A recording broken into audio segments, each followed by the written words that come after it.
Bonjour tout le monde.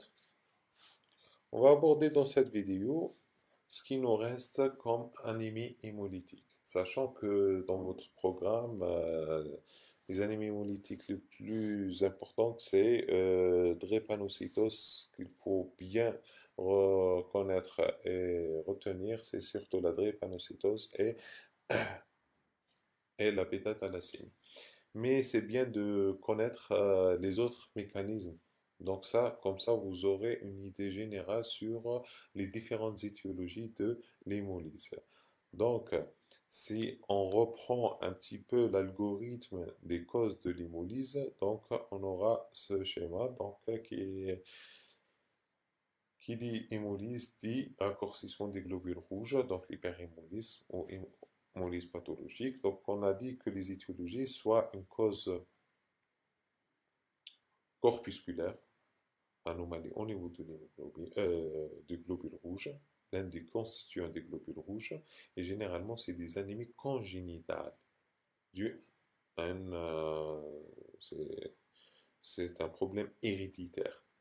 Voilà. Il y a l'HPN qui est acquis. C'est une anémie hémolytique acquise, l'HPN, donc ça.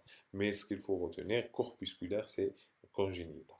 Donc, c'est un problème soit au niveau de la membrane, ce qui va donner la pathologie la plus fréquente, c'est le méconception.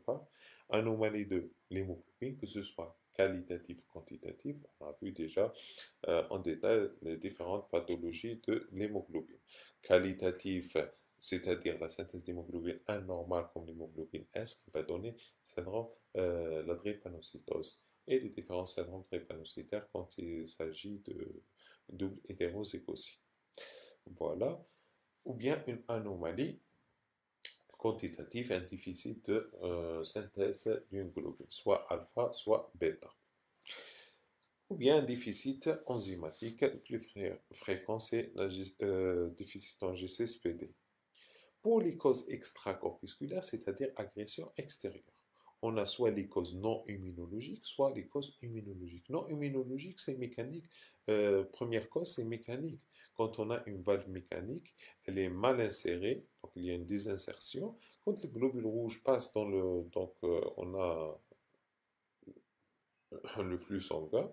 Si le globule rouge passe par cette valve, elle sera détruite. Les globules rouges vont être détruits. Ensuite, on a les causes paludisme pour les infectieuses toxiques en cas d'intoxication au plomb, par exemple. Immunologique, c'est les anémies, ou bien le venin, bien sûr, du serpent. On aura une anémie hémolytique qui est non immunologique, c'est toxique. Immunologique, il y a trois mécanismes. Soit des auto-anticorps dirigés contre les globules rouges, dans un contexte qui n'est pas, donc, si on cherche une étiologie, on ne trouve pas d'étiologie, donc c'est idiopathique, ou bien secondaire à une maladie auto-immune, soit secondaire à un syndrome lymphoprolifératif, notamment la leucémie lymphoïde chronique, ou bien les autres lymphomes. Donc, elle peut être primitive, donc idiopathique, soit secondaire à une autre pathologie. C'est des auto-anticorps synthétisés par le corps, dirigés contre les globules rouges. Et on met en évidence, on va détecter par méthode donc, immunologique, donc on va détecter les anticorps qui sont sur les globules rouges par le test de Combs direct. Voilà. On a l'alloimmunisation, c'est des anticorps qui viennent de l'extérieur, donc n'appartient pas au corps. Donc ça, on voit ça en cas d'accident transfusionnel, en cas de résultat négatif chez la femme enceinte et nouveau-né. Donc voilà, et immunoallergique, c'est tout ce qui est médicament. Donc ça, c'est les différentes causes de l'hémolyse. On a vu tout ce qui est hémoglobinopathie, c'est le chapitre le plus important de drépanocytose euh, drépanocytose et bêta-thalassémie. On va dire un mot sur la membrane, problème de membrane, en cas de problème d'enzyme et en cas de problème immunologique. Et comme ça, on va faire le tour de la question sur tout ce qui est anémie hémolytique. Donc, pour les anémies hémolytiques d'origine membranaire, sur le plan physiopathologique, on a dit que la membrane, elle est formée d'une couche bilipidique, une couche bilipidique, bicouche lipidique, bicouche lipidique, et il y a des protéines qui traversent par la membrane intrinsèque, ou bien on a le cytosquelette qui est formé de protéines. Ce cytosquelette, il a des protéines. S'il y a une anomalie, et quel est le rôle de la membrane? Donc la membrane, c'est pour maintenir l'équilibre entre le milieu intracellulaire et extracellulaire. C'est le sac de globules rouges. Elle protège les globules rouges. Et également, le cytosquelette, il a sa fonction de garder la forme des globules rouges, la forme biconcave. C'est ça le rôle le plus important du cytosquelette. Garder la forme biconcave des globules rouges, cette forme qui lui permet de traverser les différents vaisseaux sanguins, même au niveau capillaire. Donc voilà, quand il y a une mutation au niveau des protéines qui maintiennent cette forme biconcave, donc il y aura une déformation des globules rouges. Du coup, il y aura ce qu'on appelle une perte de la forme discocytaire. Et puisque la forme n'est pas, les globules rouges ils sont de forme anormale, donc l'organe d'épuration donc, qui est la rate c'est un organe d'épuration. Quand les globules rouges traversent la rate, tout ce qui est bon traverse, il rejoint le sang. Tout ce qui n'est pas bon, il va être séquestré et détruit. Au niveau de la rate, ce qui va se passer pour ces globules rouges qui sont de mauvaise qualité. Les plus fréquentes, c'est phérocytose héréditaire ou la maladie de Minkowski-Schoffer. Il y a les autres anomalies de membrane qui sont les leptocytoses, tomacytose. On ne va pas rentrer trop dans les détails. Pour les sphérocytoses héréditaires, quelles sont les caractéristiques? C'est des globules rouges sphériques. Perte d'un fragment membranaire responsable de diminution de la surface des globules rouges. Donc, il y a une diminution du rapport surface sur volume et du coup, les globules rouges elles vont être phagocytés. Ce qu'il faut se rappeler, il y a une anomalie de la membrane, donc il n'y a pas le globule rouge, il va perdre sa forme biconcave. Donc, il va former des petits globules rouges d'aspect sphérocytaire. Donc voilà, qui vont être phagocytés par la rate. Le mode de transmission, le plus souvent, c'est transmission autosomale dominant. C'est pas comme la bêta-thalle ou la drépanocytose. Bêta-thalle-drépanocytose, c'est récessif. Les deux parents doivent être atteints. Mais là, quand on a même donc récessif, c'est on a un des parents est atteint, donc on aura 50% d'enfants atteints et 50% d'enfants sains. Parfois, dans 20% des cas, l'absence d'antécédent familial suggère qu'il y a des néomutations, donc une mutation de nouveau. Mais ce qu'il faut se rappeler, surtout que la transmission elle est autosomale dominante. Elle se manifeste par une anémie hémolytique chronique. Donc, une triade hémolytique. Il y a l'anémie, il y a l'hémolyse, donc la rate et l'ictère. C'est simple. Donc ça, c'est sur le plan clinique et surtout la rate de grande taille. Les caractéristiques de la microsphérocytose, on peut la détecter à un âge avancé. Donc, parce que les globules rouges ont des hémoglobine qui est fonctionnelle. Donc, seulement quand ils passent au niveau de la rate, puisqu'ils ont une forme qui n'est pas normale, donc ils seront détruits au niveau de la rate. Détruits au niveau de la rate. Donc, c'est pour ça qu'on a l'anémie hémolytique qui est chronique. Elle est généralement compensée. Elle est compensée. Elle survient donc détection.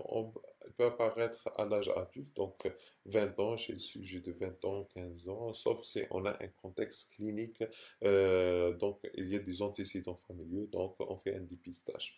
Sinon, il n'y a pas d'hémolyse aiguë, donc sauf en cas d'infection par parvovirus, là, on a une crise aplastique, c'est-à-dire hypoplasie érythroplastique. Voilà, donc triade splénomégalie, caractéristique de la MSH, c'est la splénomégalie, qui est plus ou moins volumineuse. Donc, la splénomégalie, et l'ictère. Sur le plan biologique, on a au niveau des globules rouges des sphérocytes, ce qu'on appelle des sphérocytes. Voilà les sphérocytes, c'est des cellules, on n'a pas de dépression à l'intérieur et c'est des des cellules de petite taille. Donc voilà. VGM, il est normal ou diminué. CCM, fragilité mécanique.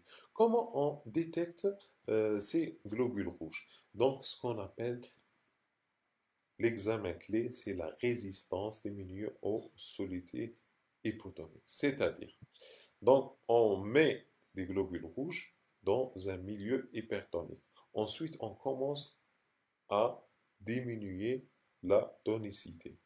Dès qu'on diminue la tonicité, les globules rouges normaux, ils peuvent résister jusqu'à 0,5. Voilà. Mais les héréditaires, donc la microsphérocytose, elle ne résiste pas. Dès qu'on diminue un petit peu, il y aura une lyse. Donc, ce qu'on appelle diminution de la résistance globulaire. La résistance, elle est normale dans les globules rouges parce que la membrane, elle est intègre, elle est normale, donc elle peut exercer ses fonctions de protection des globules rouges contre la lyse. Mais là, globule rouge, la membrane, elle n'est pas normale, donc elle ne peut pas exercer. Et là, c'est un test d'hémolyse. Vous voyez que ces tests d'hémolyse, après incubation dans un milieu euh, salin, donc solution saline, à 37 degrés pendant 48 heures. Si, chez un sujet normal, on voit qu'il y a de l'hémolyse. Quand on rajoute de glucose, donc quand il y a un métabolisme, donc quand il y a de métabolisme énergétique, donc il y a moins d'hémolyse que sans glucose. Il y a de l'énergie. Donc il y a moins d'hémolyse. Mais là, vous voyez chez un message, l'hémolyse, elle est très importante. Donc, voilà ce qu'on appelle la résistance globulaire. Donc, un message, problème de la membrane. Sur le plan clinique, triade hémolytique, elle peut apparaître jusqu'à sujet âgé. Particularité, on a un ictère néonatal. Si on demande dans les antécédents, effectivement, il a fait un ictère néonatal. Voilà qui est passé inaperçu. Ensuite, croissance qui est normale. Le problème, il vient pour une rate splénomégalie, pour un subictère, pour une anémie par crise aplastique en cas d'infection sévère. Donc, on fait l'hémogramme, on retrouve une anémie qui est régénérative, logiquement. Quand on fait un frotté, on trouve des sphérocytes. Anémie n'est pas trop sévère, hein, sauf dans les formes sévères. On fait ensuite pour confirmer la microsphérocytose, bien sûr, il faut toujours éliminer tout ce qui est fréquent, tout ce qui est fréquent. Donc, on fait l'électrophorèse d'hémoglobine. Si on a une anémie hémolytique et triade hémolytique, la première des choses, on fait électrophorèse. Elle est normale. On fait, donc, bien sûr, on a dans le frotté microsphérocyte, on fait la résistance globulaire. Ou bien, il y a d'autres méthodes qui est l'ectacétométrie, ou bien par cytomètre qui va calculer la courbe et des index de formabilité. C'est une meilleure méthode, donc c'est l'hectacétométrie. Donc voilà pour le message. Pour le traitement, c'est transfusion à la demande en cas de crise aplastique qui est mal tolérée, donc une anémie sévère. On fait généralement un message, ils vivent le plus normalement. En cas, ils font des angines ou bien une infection sévère, donc ils font une anémie associée. Il y a augmentation parce qu'il y a un état de désoxygénation du corps, du coup il y aura de l'hémolyse. Il faut supplémenter par l'acide folique qui déhémolyse des pertes de l'acide folique, une surconsommation, donc il faut supplémenter à titre préventif. Donc le seul traitement, il est curateur, mais il lève le... Donc puisque l'endroit de séquestration, c'est la rate.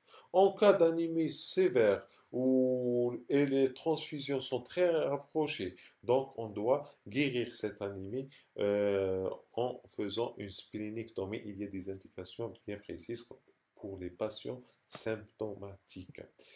Puisqu'il y a de l'hémolyse, il y a de la lithiase vésiculaire. Donc, le traitement, c'est la cholécystectomie en cas de lithiase vésiculaire. Donc, voilà pour le traitement. C'est vraiment symptomatique au cas par cas.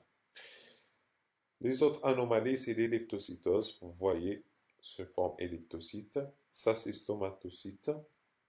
Stomatocyte, smiley. Voilà. Donc, voilà les autres anomalies de membrane. Ça, c'est pour vous montrer c'est quoi là un message. Pour les anomalies d'enzymes, les rétro-enzymopathies, on a vu que au niveau du globule rouge, il n'y a pas de noyau. Mais il faut qu'il y ait un métabolisme énergétique pour la survie des globules rouges. Donc, soit des voies de pentose, donc par voie aérobie. Donc, qu'est-ce qu'on a? La voie de pentose, il y a la voie d'Embden-Meyerhof. Donc, la voie de pentose, qu'est-ce qu'elle va donner? Donc, au niveau de la voie de pentose, glucose qui va donner du glucose 6-phosphate. Et ce glucose 6-phosphate, donc GCSP, il va convertir et donner de triose phosphate. Il va donner, donc on aura de la NADPH. NADPH qui est important dans la réaction de glutathion réductase. Il permet de protéger l'hémoglobine contre l'oxydation. Donc voilà. Donc G6PD, elle est importante dans la voie de pentose. Donc il y aura G6P qui va être converti en triose en donnant donc NADP en NADPH. Et NADPH, il est important dans les réactions du glutathion. Ce glutathion, il va protéger l'oxygène contre l'oxydation. L'oxygène contre l'oxydation. Donc voilà, ça c'est le premier rôle de G6PD. Il y a plusieurs enzymes. Là, on parle brièvement des différentes. Donc G6PD, il produit un ADPH qui est important pour production de glutathion, donc pour les réactions du glutathion réductase afin de protéger l'hémoglobine contre l'oxydation. Quand on est oxydé grâce au glutathion, il va être l'hémoglobine, elle va être protégée contre l'oxydation. Et elle va produire donc un ATPH grâce à G6PD. Donc ça, c'est la première réaction, le rôle de G6PD. Et il y a pyruvate kinase. Grâce à pyruvate kinase, il y a synthèse de NADH et il y a synthèse de la TP. Donc ça, c'est brièvement. Donc, sur le plan physiopathologique, on a dit que G6PD, c'est la première principale enzyme de la voie des pentoses qui est source de synthèse de NADPH qui est essentielle pour prévention contre les dommages liés aux oxydants. Donc, si on a un déficit en G6PD et le patient il est exposé à un agent oxydant. Donc, le patient il n'a pas de G6PD. Donc, son corps il n'est pas protégé contre les agents oxydants. Donc, il y aura une oxydation d'hémoglobine, ce qu'on appelle la crise hémolytique aiguë. Donc, il y aura un facteur déclenchant. Facteur déclenchant, il va donner l'hémolyse aiguë. Vous vous rappelez, dans l'hémolyse, il y a l'hémolyse intravasculaire, intratissulaire. Le plus souvent, c'est intratissulaire, mais il y a les hémolyses aiguës. Les hémolyses aiguës intravasculaires, parmi les hémolyses intravasculaires, c'est déficit en G6PD. Donc voilà. En absence d'exposition, donc en cas de déficit G6PD, en cas d'absence d'exposition aux oxydants, donc il n'y a pas d'hémolyse. Mais quand le patient est exposé à un oxydant, le plus fréquent, le plus connu, c'est la consommation du FEV, ce qu'on appelle le favisme. Donc, la transmission est gonosomique, liée à l'X. Donc, les femmes sont porteuses et les garçons qui sont touchés. Donc, voilà, c'est la plus fréquente dans le monde. Dans les enzymopathies sur le plan clinique, donc ictère néonatal, épisode d'hémolyse aiguë. Hémolyse aiguë, c'est-à-dire une pâleur, hémoglobinurie, hémocédunurie, ictère, jusqu'à l'état de choc et parfois l'insuffisance rénale, puisque l'hémoglobinurie est forte. Donc voilà le tableau, plus rarement anémie hémolytique chronique. Donc voilà pour la clinique. Sur le plan hémogramme, elle est normale. En dehors, s'il fait une crise, on a l'anémie qui est au début régénérative, puis elle devient régénérative après 48 heures. On a des corps de 11 au niveau des globules rouges, c'est-à-dire l'hémoglobine qui est à l'état désoxygéné. Et diagnostic positif, c'est le dosage de GSPD. Le traitement, c'est surtout les transfusions lors des crises hémolytiques. C'est tout. Et surtout, le traitement de déficit GSPD, il y a une liste des oxydants. Donc, éviter le FEV, consommation de FEV. Il y a des médicaments qui provoquent il y a des médicaments qui provoquent les crises aplastique, donc les sulfames, etc. Et consommation faible, ou d'autres oxydants. Voilà pour splénectomie, elle est inefficace puisque l'hémolyse elle n'est pas tissulaire, elle est intravasculaire essentiellement. Donc voilà pour les érythroenzymopathies. Pyruvate kinase, elle est vraiment, elle est rare chez nous, elle est plus fréquente surtout en Europe, transmission autosomique récessif. Donc c'est tableau hémolyse chronique avec quelques poussées.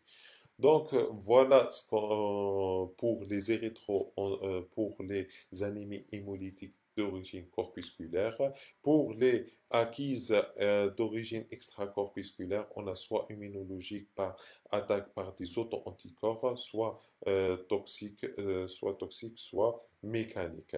Ou infectieux, c'est paludisme. Ce qui nous intéresse, nous, c'est surtout immunologique. Toxique, les autres non immunologiques, que ce soit toxique, que ce soit paludisme infectieux, que ce soit mécanique, le tableau, il est évident. Donc, on a une valve désinsertion, on a de l'hémolyse, c'est clair. Il y a toxique, donc soit serpent, toxine serpent, soit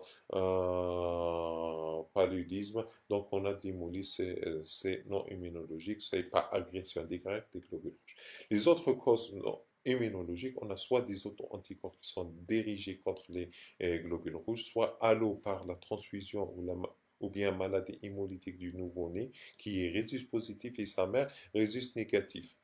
Donc voilà, il y a des auto-anticorps qui sont dirigés contre le rhésus développé par la mère qui traverse le placenta et vont chez le nouveau-né. Donc il y aura donc hémolyse aiguë.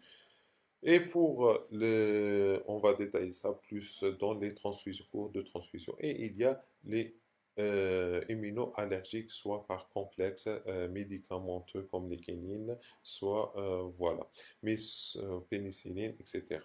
Et ce qui nous intéresse, c'est les auto-anticorps. Et on détecte les auto-anticorps par le test de Coombs. Il y a des antigènes, donc ça, c'est l'anticorps anti, hein, et on fait donc ça, c'est le test de Combs direct qui met en évidence des anticorps fixés sur la membrane par des anticorps, voilà le réactif, c'est le réactif, soit on voit les globules rouges, et ça, c'est des anticorps qui sont contre les globules rouges. Qu'est-ce qu'on met? On fait des anticorps anti-anticorps qui sont fixés sur les globules rouges. On aura une agglutination, donc le test de Combs, il est positif. Soit un test indirect, c'est-à-dire rechercher les anticorps dans le sérum. Voilà. Donc, le test direct, c'est rechercher les anticorps sur les globules rouges. Et le test indirect, c'est rechercher des anticorps au niveau du sérum.